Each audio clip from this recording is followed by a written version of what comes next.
Okay, today we're going to take a look at the South African garden. We've got all kinds of things growing in here. It's very late in July, we're getting near August. Some things have come and gone, other things are in full bloom, notably the agapanthus of all different sorts. It's in the evening, so some of the daisies may not be as open as they normally would be in brighter sunlight of earlier in the day. But often during the daytime it's quite noisy, so with the neighbors with their lawn crews and whatnot on. So anyways, let's take a look at some of these guys. These are gazanias here, which have beautiful colored flowers. There are many species, or at least several of them, and hybrids thereof.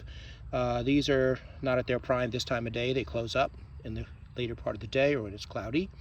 Below it is a monopsis, a lobelia relative. This particular one came from Silver Hill, and I'm not sure what the species is. It has a brownish flower, and it's a really good bloomer and grower. I do keep pieces of it over the winter indoors, so I can put it out again in the summer and grow it because it flowers all summer long. There's also a little purple relative of it here, which grows from seed. Also came from Silver Hill originally. As we go up in here, we can see a Nemesia species. This has grown rather lushly. It doesn't have a big flower. Like most Nemesias, it'll look better when the weather gets cooler, although it can tolerate our heat well. You'll probably get more flower to leaf in when it gets cooler in fall, as many of them do.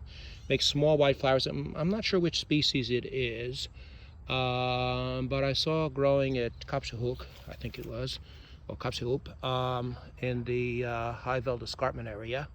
It's a little white flower, and again, we'll probably make more of them in the fall. Some new seeds are already appearing in these pods. Nemesias have seeds in a pod that splits in two, and the small winged seeds come out and fly in the wind. If we go further, we'll see there are Senecio here of various sorts. I've not yet get an idea on this high veld species, but it's a not uncommon one, and it grows rapidly into flower with yellow flowers, as many of them have. And then there's a Solago species here of some sort. This, I think, was one from Silver Hill, and I keep cuttings over the winter. Occasionally it'll survive a mild winter, but for guarantees it's easier to take cuttings. It also will occasionally make seed and come up. It makes these beautiful masses of plumy foliage and wonderful little white flowers that bloom for a long, long, long time. There's some Berkea multijuga behind it. I got plants of recently. They're seeding, and along on the seed heads of these what are normally yellow daisies earlier in spring, you can see hanging seeds of a Senecio here of some sort. And then there's this large yellow Senecio, which is a high veld species or escarpment species. I'm not sure what it is, but I really like it.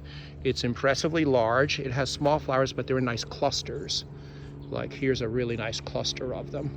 And the pollinators love it, and it's got attractive foliage that has a silver underside to it. So, and it's a big plant, and it's got a delicate appearance, but a bold appearance at the same time. So I really like this guy, and hope to get more garden experience with it. Here's a Crocosmia cultivar. I forget which one it is, but we have several in this garden along with species elsewhere. And they're blooming now and bringing a lot of color.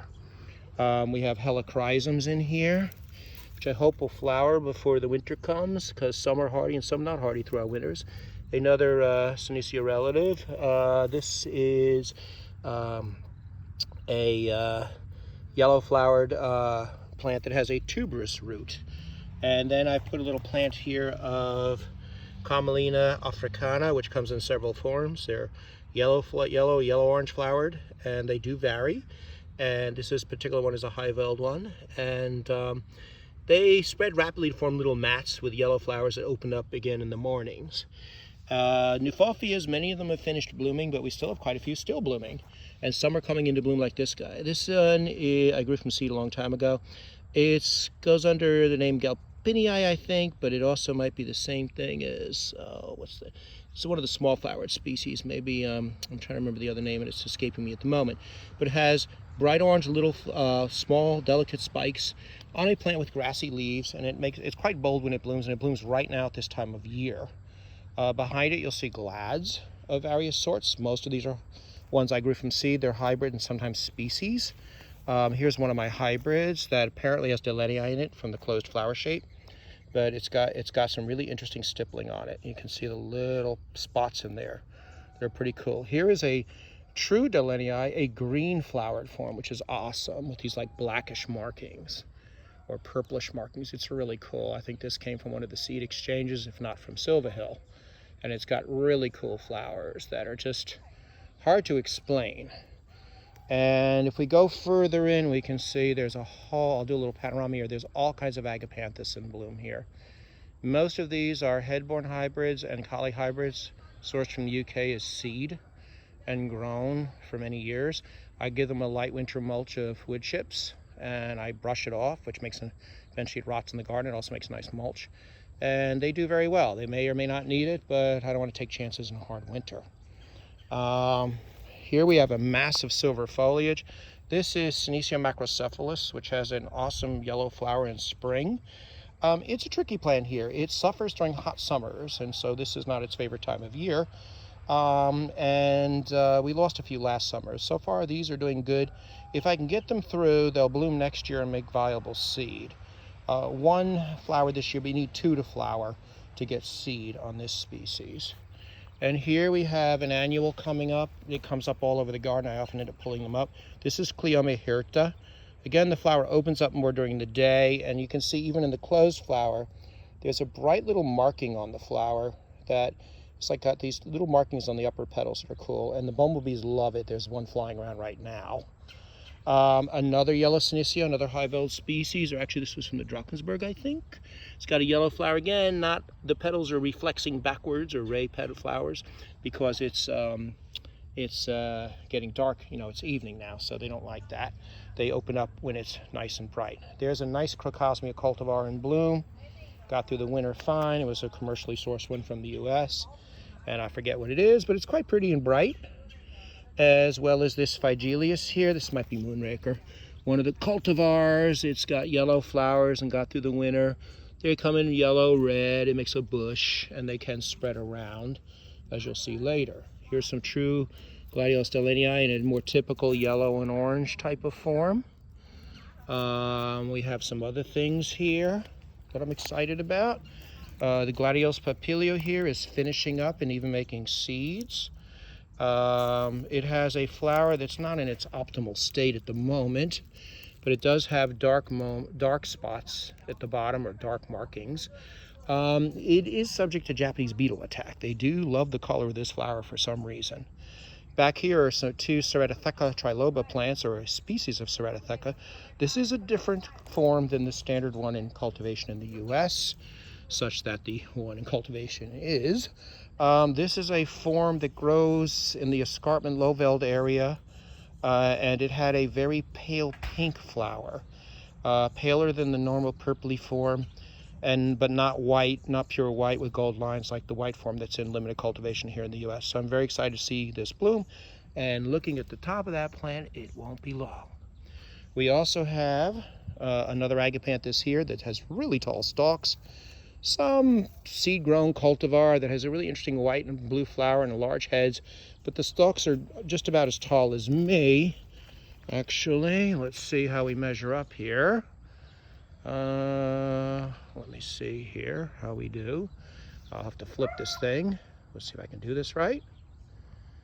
I can't figure it out. Okay, well, we'll turn it around, and it'll probably show me in this flower that I'm only slightly taller, I think. Okay, and there's a massive foliage there. That is Leonoris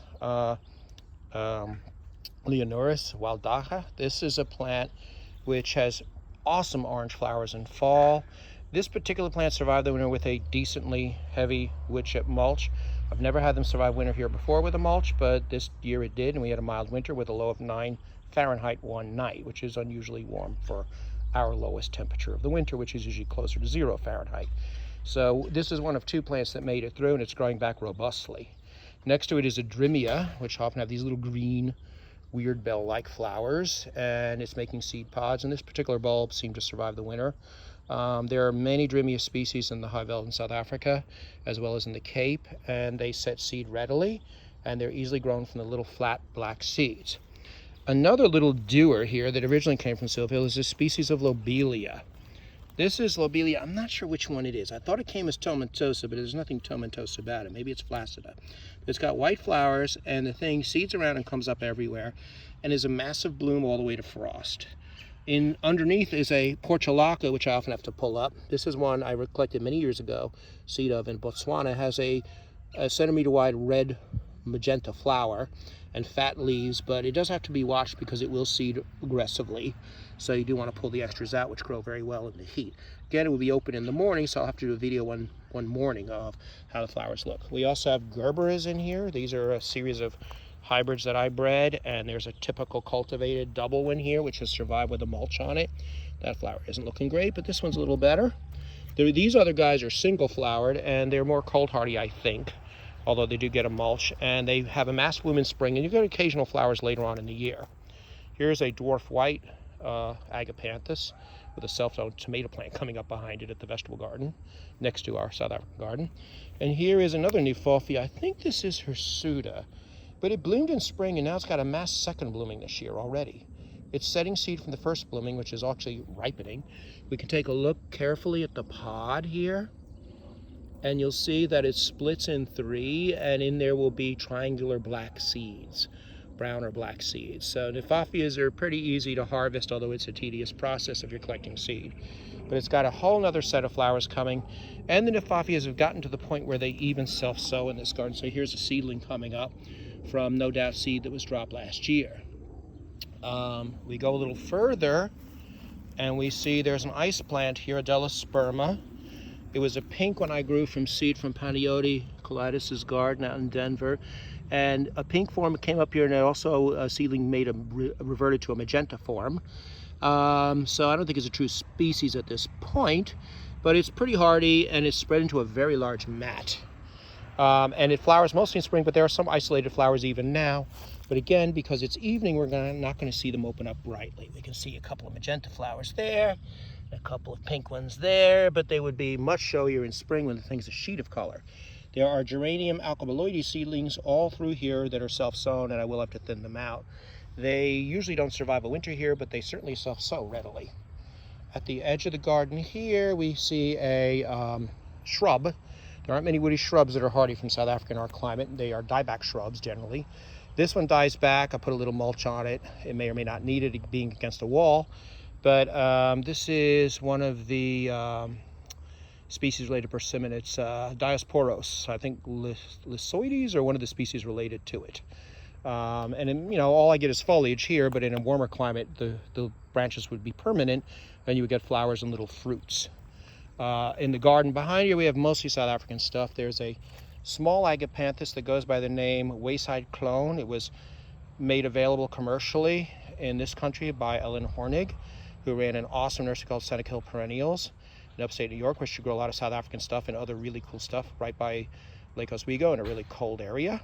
But they got good snow cover, and this is something she popularized and made available through her nursery. Right now, I think it's a hand-me-down thing. I don't think you can find it commercially, but it's totally hardy and does not require protection in this climate. No mulch needed. It's small, and I've never seen it make a seed yet, unlike the other agapanthus that I do have. And there's a carpet of silver leaves of Geranium harveyi, one of the several South African geranium species. This plant came this spring from Annie's Annuals and has bloomed and made some seed already. It might be hardy through a mild winter here, but not through a harsh one. Some of the geranium species will survive a winter. Often they'll bloom and then flower, make seed, and then collapse afterwards from the effort, and then you get seedlings popping up in various parts of the garden. For example, over here, we have a seedling geranium of some sort that came up from one of the ones that bloomed last year. It might have been pulchrum or something like that. And we had another one that bloomed really good this year, and then it's completely collapsed from its effort, but made quite a bit of seed.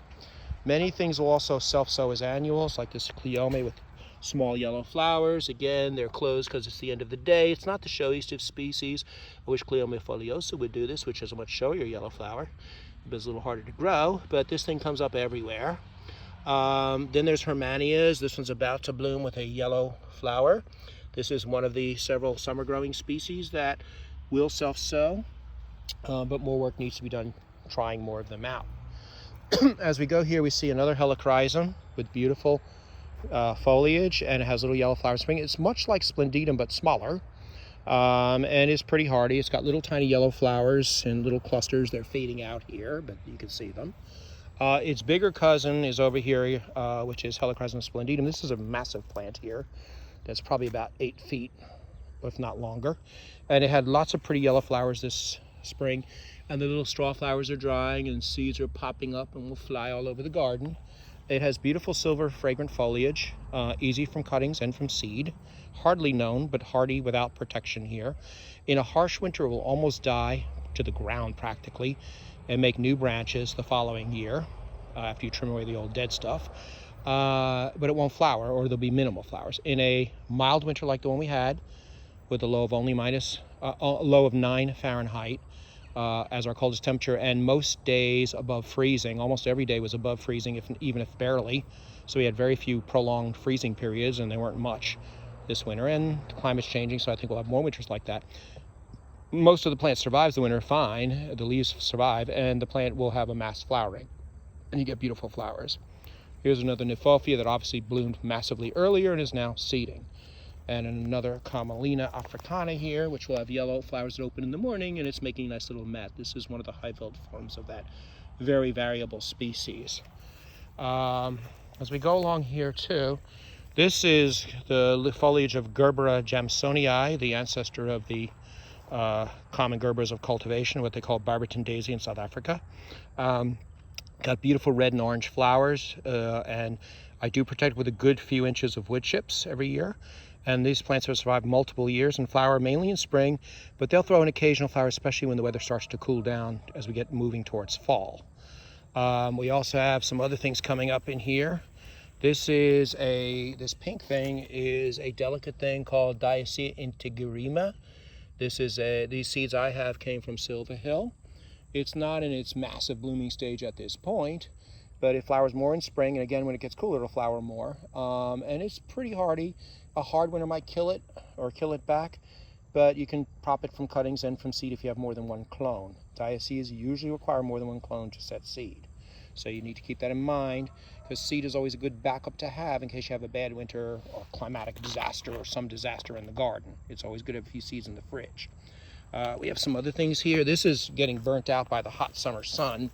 This was Wallenbergia rivularis. This is a rather miserable looking time of the year to look at it, but these white flowers are a lot bigger and nicer in spring, or late spring. In June they were glorious. It's having some dieback in the heat, but I see basal growths there, so I think it'll be fine. It got through the winter. It was a mild winter, and I expect to see some nice things from it as it cools down, and I've also managed to get some seed off of it. These Gerbers here are a species called ambigua with white flowers. It flowers only in spring and has interesting white-backed leaves. They can be yellow or white. These guys are white, I think. It's quite common in depressed, moist areas in South Africa. Here is another flower here, a Berkea, the smallest one I've ever grown. This is probably, I'm trying to remember the species in this, Berkea rapontica, I think is what it is, from Silver Hill. And unlike other Berkeas, the rosettes, you really do have to protect them a little bit in winter to keep all the foliage from completely dying. As long as there's a little bit of green leaf base there, it'll come back. Whereas the other Berkeas I grow don't really need any protection. But this is the smallest and most delicate, and one of the least spiny of them. As a group, they're really good. There's some more there. You can see the flowers are reflexed for the evening. They'd open up bright in the daytime. But it's a good little plant and of rock garden stature. Should be grown more often. There are some other non-South African things in this particular upper area bound by these rock walls that came with the house. So we have, while we may have gazanias and ice plants here, Delosperma congesta, or whatever its name is these days, and Gazania linearis, which is hardy. And you can see a few flowers on the Delosperma there, not at its best. In spring it would be prettier. We also have, cacti and things running around here, and Hesperalla, which are American. There's a delicate little Wallenbergia here. I'm not sure of the species. It opens its flowers in the day, makes a rosette of leaves. It grows quickly from seed to flower. I've seen it growing in the Verloren Valley along pathways, and it makes lots of ample seed. It makes these cute little centimeter-wide flowers. It's not as aggressive as Wallenbergia undulata, which I have all throughout my gardens, which runs at the root or rhizome, but it's a good little doer. And an interesting plant that is kind of cute and would be nice in a rock garden. You can also see on the Delosperma congestum, the seed pods here, which are these folded things. And inside, if you peel them open, you'll find the seeds, and they can come off the plant and roll and drop seeds into the rock crevices this plant would normally grow. It's probably the hardiest of the Delospermas. And a good doer here, its hardest time of the year is summer, where it can be stressed by heat. If we go back towards the main part of the garden, we'll see some other guys here. I cut back the Artemisia afra because it got really big here. And I know, yeah, there's a daylily behind it that really should be in a different spot. But this is a great smelling plant, got beautiful foliage, and I have large ones that I let grow full size in the front of the house in a mixed garden, and it's pretty hardy here. Doesn't really need any protection. And we have Crocosmia here. These are some hybrids I got from a friend who sent them to me as a mix, but it came from Holland originally, I think, and I think it's all the same rather aggressive cultivar. And they're pretty, but I do have to pull out a lot of them every year because they threaten to overwhelm everything else. And there was a hummingbird here just a moment ago enjoying the flowers of it. Now, if I bring the camera over here, the phone over here, we can see some dark blue flowers. These are all fading flowers, well, somewhat fading, just past their prime, of Agapanthus campanulatus. These seeds were collected by Silva Hill, and there were a bunch of different forms or collections mixed into this. And they're bright blue, darker blue, and they start to flower a little earlier than the other hybrid Agapanthus, which are further back there. There's a white one behind it there. And then we can see those other ones we saw earlier, which are taller plants with often larger flower heads, which are the Cali and Headborn hybrids. If we go a little further in here, we can see some other things. Berkea cerzifolia, which is hybridizing with Radula, Berkea radula here, and we're getting white and sometimes pale yellow flowered things with thistly foliage. There's another Crocosmia with a little bit of a darker flower, and a hardy mallow, somewhat hardy mallow here, which is Anistontontea julii. That's a rather small flower for this species. It can get larger when conditions are more optimal. We've had a very dry weather recently, and with a little more rain, the flower would get bigger. But it can sometimes survive if you protect the base with chips.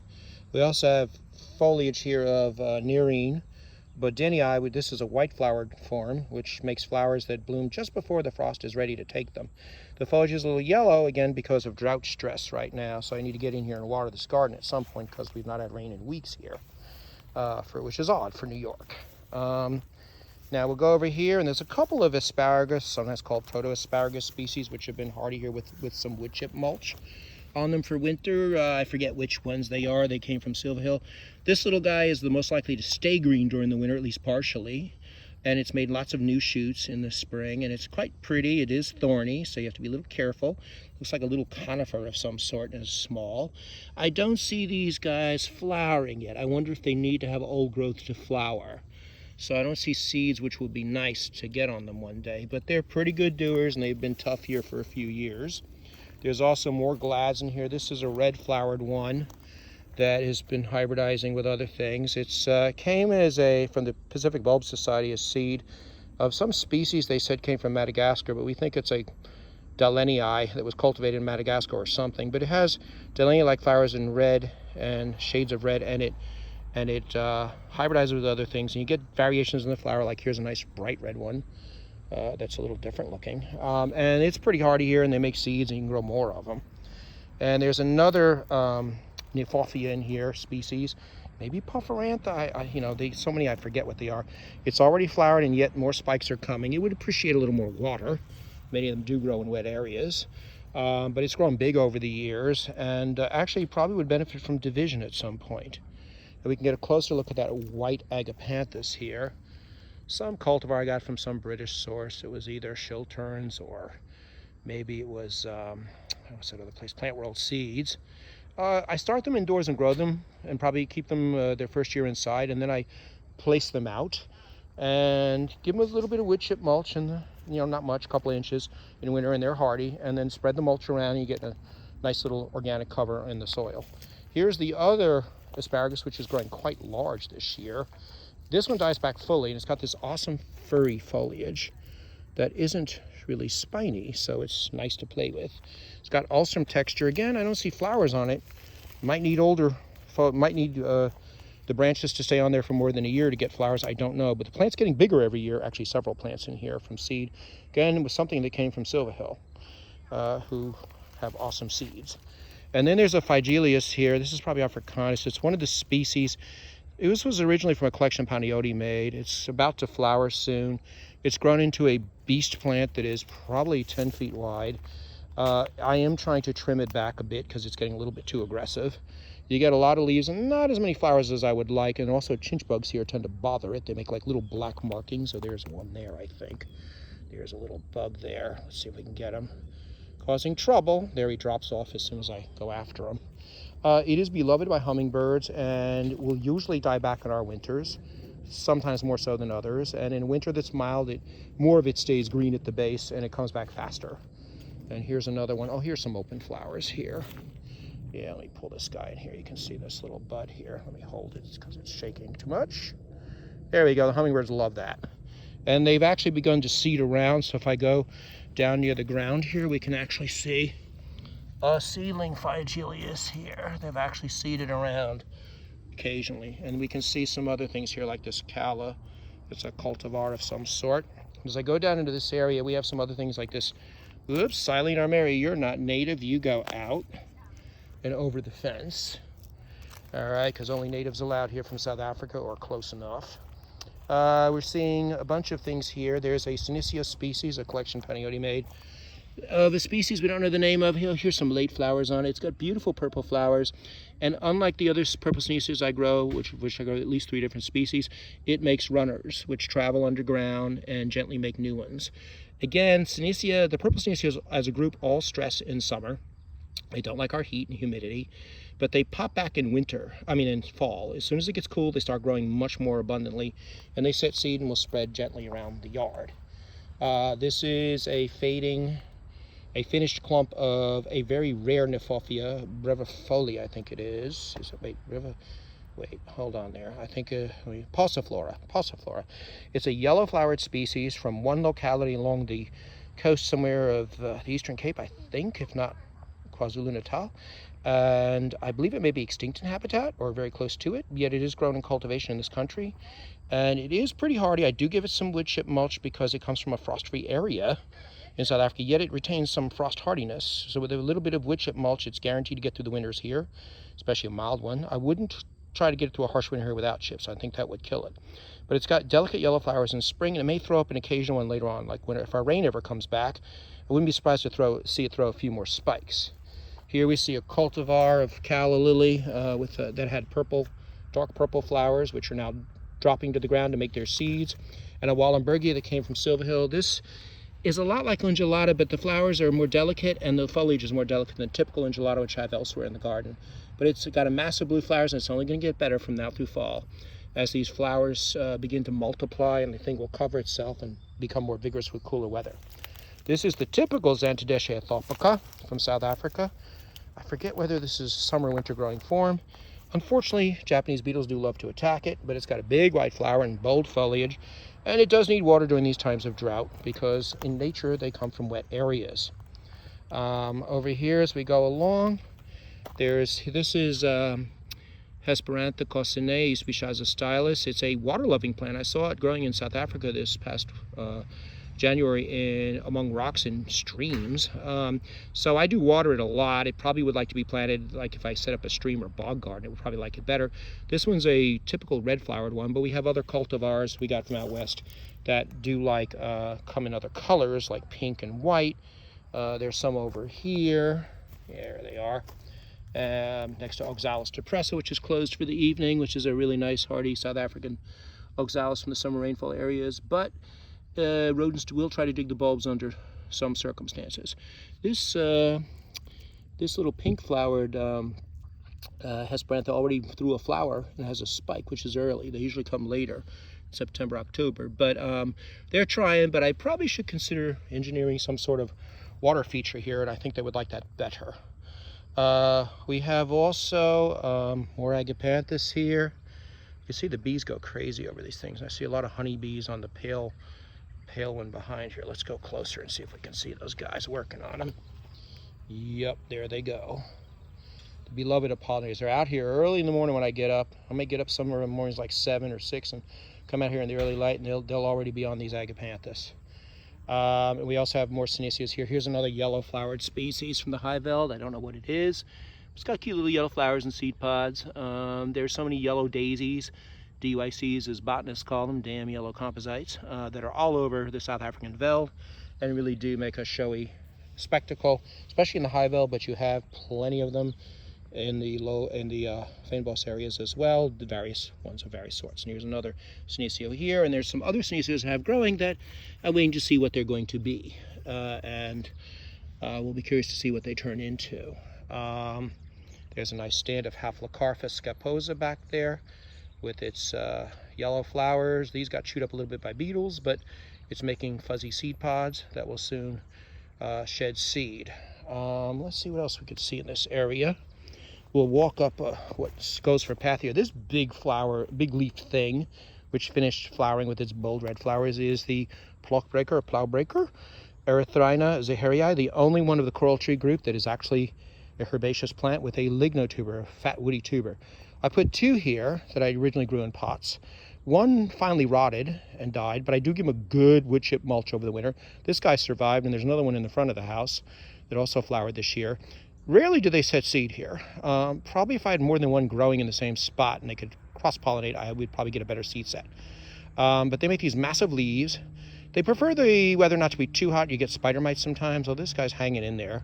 But they like, I think, the cooler nights of the high veld summers. Because I've heard of someone trying to grow them in North Carolina and having trouble. It can't be the winter cold there. It's got to be the summers that kill them. But they grow in wettish areas generally in the high veld and are beautiful plants with amazing flowers, but you need to give these babies room because they will take up a lot of room. The roots can grow quite massive, and here I think they would need the wood chip mulch. I give them a good foot or so of it at least, because I don't want the deep freezing to get around the roots. We need to experiment more with how well this plant grows because not many people are trying this in the US. But it is an awesome plant. It's got prickly leaves, so you have to be careful working around it. Let's take a look at those little vicious prickles. Check those out. Can you see those little prickles on the veins? So when you're reaching in under this thing to weed or whatever, it's going to be a little bit unpleasant, so you got to be a little careful. But it's an awesome plant. And when the red flowers show, it's almost like a red lupin spike. And here we see an old reliable for South African garden. If you were going to start growing South African plants in a cold winter area, you got to try Galtonia candicans. The white Galtonia, now it's an albuca, I think, or an ornithogalum. They keep reclassifying things to the point of insanity. But it's readily available from the Dutch growers as bulbs. You can grow seed easily. I would keep these seedlings dormant indoors their first winter and then plant them out the following year. I do not see self-seeding in the garden, but it will set seed, which you can readily collect and grow. But then bulbs will multiply. As you can see, this one's multiplied, it's divided over time. And it's a great plant to have, and you get these nice white flower stalks that are really appreciated this time of the year in the garden, because late July in New York is actually a pretty slow time in most people's gardens, but not in the South African garden. We've got lots of color going on. We can see another crocosmia here. This was something I got from seed, is Crocosmia Pottsii. I'm not sure if it's the correct species. It would be nice if it was, because that'd be a rare species, but I don't think it is. I got it from one of the seed exchanges from the UK, I think. But it's a pretty little guy. I weeded out a lot of it and left a little piece which is going to multiply and take over its spot again, like the original did. All the crocosmias, or most of them, do multiply rather abundantly. The nice bluish grass is Harpacloa falx, which is very common in South Africa. It's a little caterpillar grass. Looks amazingly like our western grass called Botellea gracilis. There are many forms of this in various sizes all over the high veld in Drakensberg, and they are marginally hardy here, at least the form I grow, which is one that came from Panayoti years ago, one of his collections. You can give it a little bit of wood chip mulch in winter to protect the basal leaves, but if you give it too much wood mulch, it'll rot. And if you don't protect it at all, a harsh winter might take it out. So you have to be kind of careful and remove that mulch early for best results. There's some other things in here too that have finished up. This was a tiny albuca species. I don't know where it came from, other than it came from Silva Hill. You can see the seed pods being made. Now, there were more bulbs of this, but only a few came back this winter. I don't know why. It has white little flowers, typical of albuca, facing up. And it's a small species, but I've got plenty of seedlings coming along to replace what I lost this winter. And next to it is the leaves of Rhodohypoxis, one of the cultivars. There are both species and cultivars in cultivation in the US and Britain and other places, and they're mountain plants from South Africa, from the Drakensberg. and they're really cool, and they are pretty hardy here. A mulch does help in winter. They like moisture where they grow, so again, if I were ever to make a stream in here or some kind of water feature, I would try to work them around that. They tend to like seepage areas, where I've seen the species, at least one of the species, growing wild in South Africa. This is an Anisodontea I got this year from Annie's Annuals out west, a nursery. They call it stribing, because stribing arboretum must have it. I don't know if it's a species or a hybrid. I do not see it setting viable seed yet, so it might be hybrid. Obviously, they don't know what it is if they don't give it a species name, but it's a pretty little thing with constant pink flowers all growing season. I doubt it will be hardy, unless I try crossing it with the Anisodontea julii, which is tougher. But we shall see, and it makes some nice color for now. And again, you have to always try and experiment with new things. You can see more gladiolus hybrids in here. Again, Dallenii influence on these with the hooded flowers, and if you turn it up, nice markings inside. And here's a glad that's kind of gone all over the country here for people growing hardy glads in America. This is gladiolus, it's called Carolina primrose. It's a yellow Dallenii, which is a pass-along plant, as we call it, that has entered commercial horticulture and is reputed to be hardy to zone 5, which is a lot colder than here. We're zone 6/7 edge. And it's got pretty yellow flowers for a fairly short time in summer, but quite glorious when it does its thing. And you can play with it and cross it with other glads and get all kinds of interesting things going on. Now we'll take a closer look at some of the agapanthus again. You can see we've got quite a bit of color variation here. We've got like this dark one that's really cool. I like this guy. And then we've got paler ones, all different kinds of flower shapes, forms, and whatnot. And these are just a bit past prime, I would say. The bees have been working them really hard, and I'll get some nice seed set on these, especially because it's been dry. We don't have the rain that would sometimes ruin the ability to set seeds. The white ones here are also in flower. This was some cultivar seed, and they've come out mostly similar to each other. Here's one that's a little later and bigger flowered than the other guy, but really nice white flowers here. And we have some other things here before we wrap up. We'll go up here, and this is another monster helichrysum. This species, I'm not sure what it is, came from Silville. It's got basal foliage and flat-topped yellowish flowers. Flat inflorescence reminds me of a yarrow, but it's bigger than a yarrow, and it has started to seed around the garden. So I do have to pull them up and move them around or thin them every now and then, but it makes a nice clump. So far I've given it a little bit of a mulch, but it has, I'm not sure if it needs it because some of the seedlings survived this winter, but again, it depends on how mild the winter is. When you get below single digits in Fahrenheit, it's tough on a lot of South African stuff without protection. And when you get much below 0, I think it's even tougher, unless you have reliable snow cover. But with climate change, I think a lot of this flora is going to become much more growable in larger parts of the U.S. than it might have been at one time. I was told by people I spoke to at a garden club in the DC area that actually the hot summers down there are more of a problem for the South African stuff than the winters, the mild winters are. And yes, they don't like hot summers, most of them, because only in KwaZulu-Natal and the Lowveld would you have a hot night. In the Highveld and the Karoo and certainly the Cape, the nights will always be cool.